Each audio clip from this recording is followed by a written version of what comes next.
Okay, I've got my baseboard on here. Oh my God, it turned out excellent.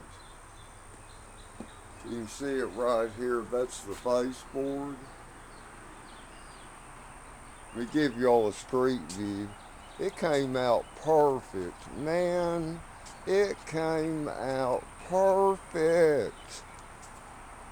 To that old guy that tried to charge me $3,500 to do everything I've done so far, and he wasn't going to put even a rooftop on. See, I'm going to do that myself too. He wanted 3,500. Look at that.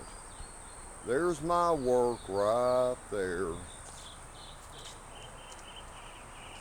And I can put the trim board that goes up at the top on it if I want to. I can do that, and that will be cut off up top. See, but that's a good 6 inches behind it, so I'm not worried about that. I left that there temporarily because it worked as a gauge to get it straight and even on top with the 2x7. This end, I'm going to simply saw that off. Even, that looks stupid. But there it is. And I can put my, upper trim. I've got that in the house.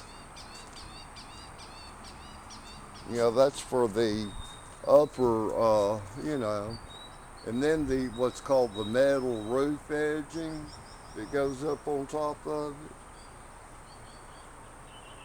But there it is. I did it, man. And I haven't even put my second coat of paint on this yet. I haven't even put my second coat of paint on it yet.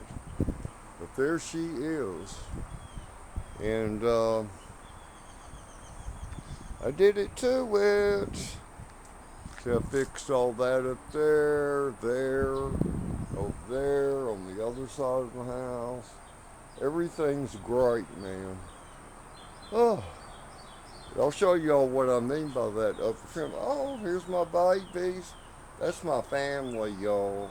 That's my family. And so is the Harley Fat Boy, the Ford Kelly truck, the Lincoln Panther Angel, and the Dodge Ram Tiger truck. Yeah. But here we are. I'll show y'all what this trim board looks like I'm talking about. It's 3.5 inch tall. See that white one right there? That's what I'll be using. But later, I finally got it. And thank you, Almighty God. Thank you, Jesus Christ. It's a beautiful day.